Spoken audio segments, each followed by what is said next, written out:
한 대도시에는 이웃의 2명의 가난한 아이들이 살았습니다.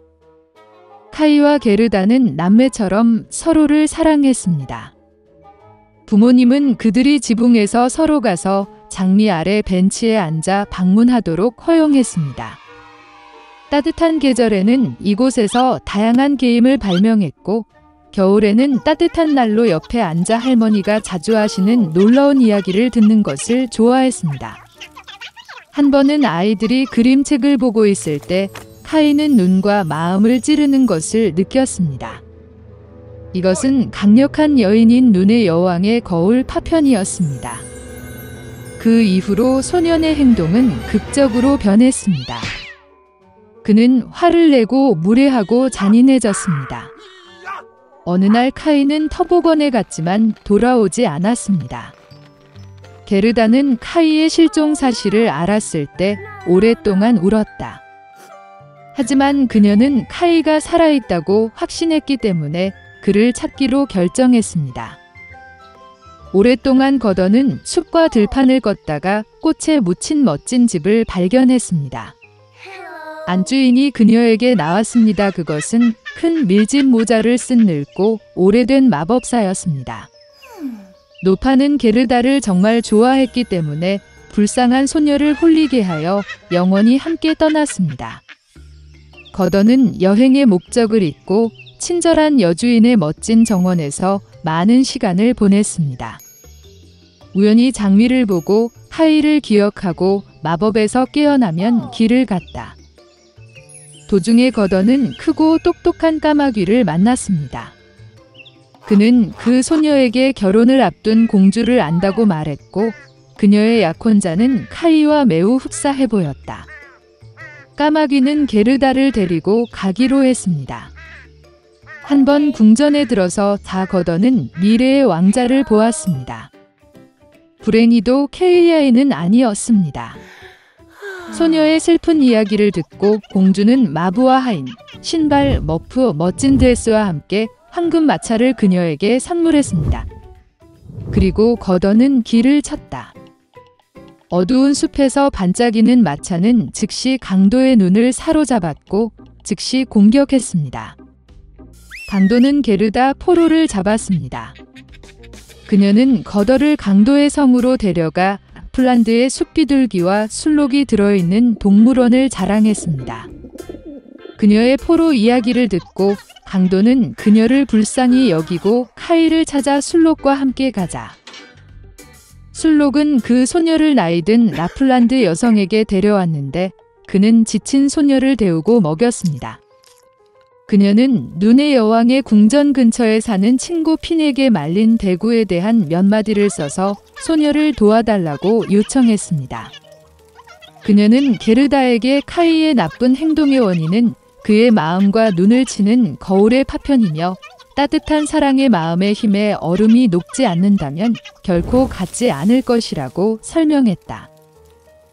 눈 여왕의 궁전으로 거더는 혼자 갔다.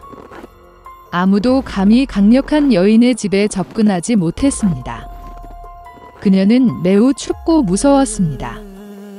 성에서 자신을 발견한 거더는 그가 얼마나 춥고 황량하고 죽었는지 놀랐습니다. 곧 그녀는 완전히 파랗게 변하고 추위에 거의 검게 변한 카이를 발견했습니다.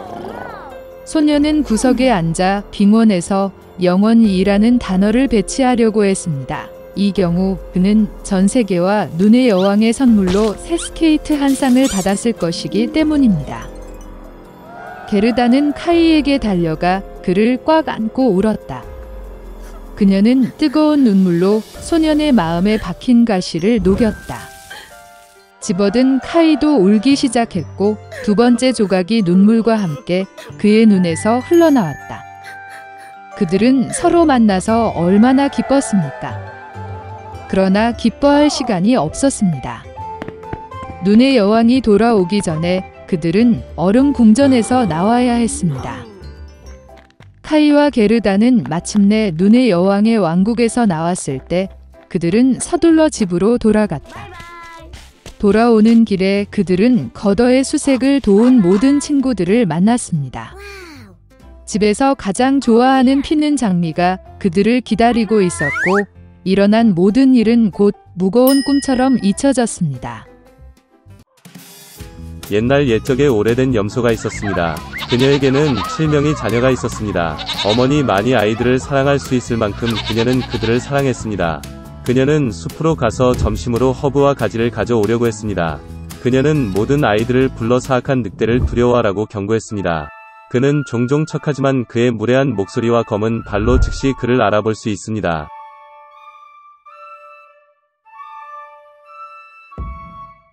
어린 아이들은 모든 것을 이해하고 어머니에게 매우 조심할 것이라고 확신했습니다. 늙은 염소는 침착하게 출발했습니다. 시간이 거의 지났습니다. 갑자기 누군가가 문을 두드렸고 아이들이 즉시 문을 열어야 한다고 무례한 목소리로 외쳤다. 그러나 거친 목소리의 아이들은 그것이 늑대라는 것을 깨달았습니다.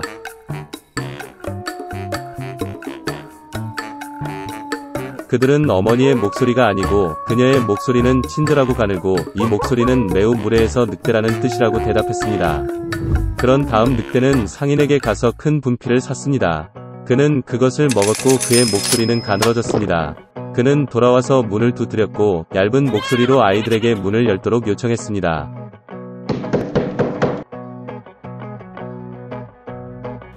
늑대는 발을 창문에 대고 기다립니다. 그리고 아이들은 그녀를 보고 어머니의 발이 검은 색이 아니라 흰색이라고 대답했습니다. 즉 그것은 늑대라는 것을 의미합니다. 그러자 늑대는 빵집으로 달려가 그에게 반죽을 달라고 했습니다. 늑대는 그의 발에 반죽을 부었다. 악당은 세 번째로 문에 와서 하얀 발을 창문에 대고 두드렸다. 그들은 발이 하얗다는 아이들을 보았고 그것이 그들의 어머니라고 생각했습니다. 그들은 문을 열었지만 그들 앞에 늑대가 있었다. 그들은 무서워서 사방으로 흩어지기 시작했습니다.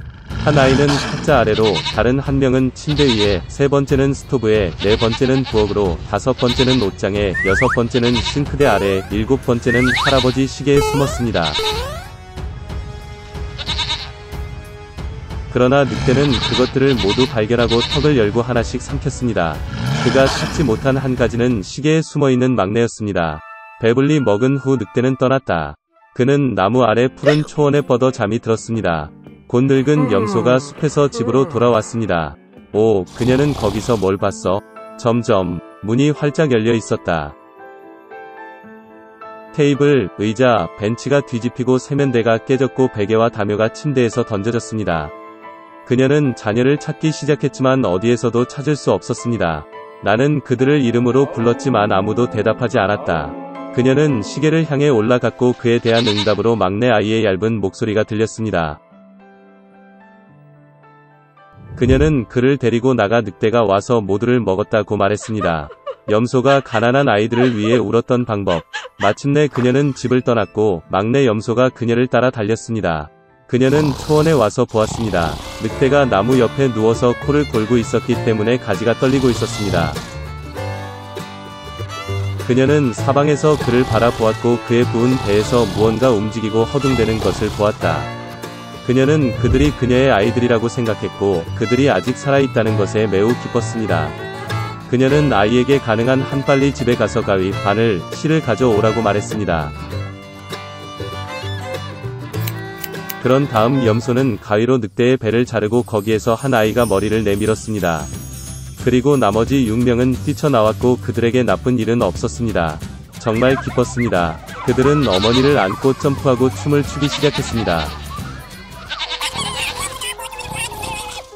그러자 늙은 염소는 늑대가 자고 있는 동안 교훈을 주는 것이 좋을 것이라고 말했습니다. 그들은 돌을 뽑아 늑대의 뱃속에 넣었습니다. 늙은 염소가 배를 꿰매었지만 아무것도 눈치채지 못했고 움직이지도 않았습니다. 늑대는 잠을 자고 발을 딛고 뱃속의 갈증을 느꼈기 때문에 우물에서 물을 마시기로 결정했습니다. 그는 간신히 우물에 다가가서 물로 구부러졌고 무거운 돌이 그를 우물 바닥으로 끌어당겼다. 7명의 아이들이 이것을 보고 어머니와 함께 기뻐 춤을 추기 시작했습니다. 그것이 그들이 사악한 늑대에게 교훈을 가르친 방법입니다.